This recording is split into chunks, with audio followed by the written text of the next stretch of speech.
about 7,000 bereaved family members from across England, Scotland, Wales, Northern Ireland, who are supporters of the COVID Bereaved Families for Justice UK. South Korea, a comparatively wealthy country of 52 million people, has an older population than the UK. It has a population density of almost twice the UK, and it had a quarter of the UK's deaths.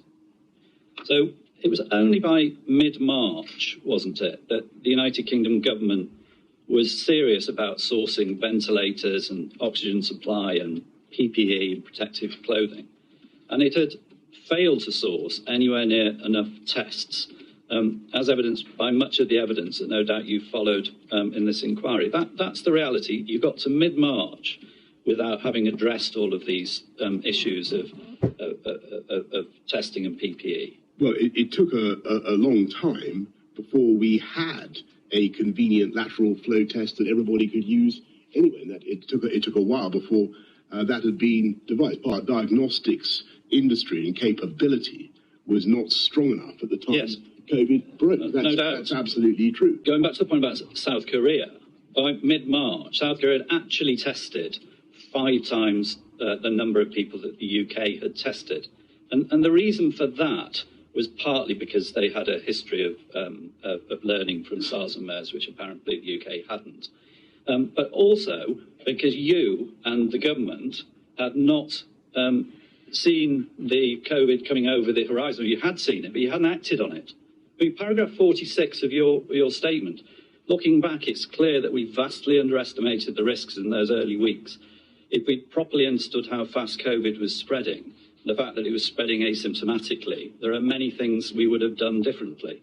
If we realised that what this virus could do, and we would have immediately laid down stocks of PPE, checked PHE had diagnostic abilities, started the race for a vaccine and started to socialise the public with the idea that they were going to have to do NPIs. That's your own words, that you failed to act on things like ramping up testing and PPE. Sorry, until it was too late. The test and trace system was rapidly overwhelmed. The problem is you hadn't got started with it, Mr. Johnson. That's what you're saying in your self-reflection in your statement, isn't it? The reality is. No, that's not true. We had a test and trace system, and we could already test and trace people, but it was nothing like big enough. It is that your government was reactive, not to what was on the horizon, but what was there in the here and now. And you just reacted too late to provide PPE, source PPE or source testing. Isn't that the reality of it? The 5th of April, the BBC were reporting, still on the website, headline, coronavirus, the NHS workers wearing bin bags as protection. 3 days later, the Daily Telegraph ran a similar article. Even after the first lockdown had started, you were woefully short of PPE and testing because you hadn't reacted when it came on the horizon in January. Ramped up testing capacity, ramped up PPE.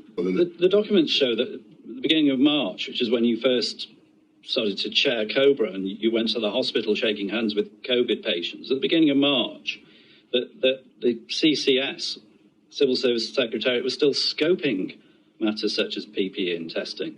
By the 26th of April, well into a month into the first lockdown, there's a private email between you and Dominic Cummings, where you say that the T&T, the test and trace plans, were, quote, whistling in the dark with, quote, legions of imaginary Clouseaus and no plan to hire them, and an app that doesn't work. Just for the record, the reference is 226628 at page 21. But what you're doing there is you're saying the stable door's open, the horse has bolted, and you're realising that there's no plans in place to ramp up the testing. You've told us this morning that in early March, you didn't realise where on the curve you were. Well, part of the reason for that is that the UK didn't have enough tests. The UK's diagnostics industry was not as well developed when the pandemic began as others. That's absolutely correct. And your government didn't do anything about it. And I'd like you to look, it's a different point, jumping to September, 11th of September. Can we have up on the screen, please, 280061, page 153. Now, this is September. Mr. Keith's dealt with much of this, so I can deal with it very quickly. This is a page from Professor Valence's diaries relating to that day. I'll read it just through quickly. 11th of September, schools data reviewed on the dashboard. You say, what am I being told? Is this a great triumph? Mr. Hancock says, yes, a great triumph. Professor Valence comments, care homes upward spiking cases over the past few days. Here we go again. You say, this is the critical point, or one of two critical points here. You say, we need to remember the grim history of March. And then Professor Valence called for a package of actions. Mr. Hancock refers to care home winter plan. And then you say, everyone says the rule of six is so unfair, punishing the young, but fuck you, Daily Mail. Look, this is all about stopping deaths. We need to tell them. Hospital admissions are clearly beginning to increase. You were there recognising that we were back in a position not dissimilar to March.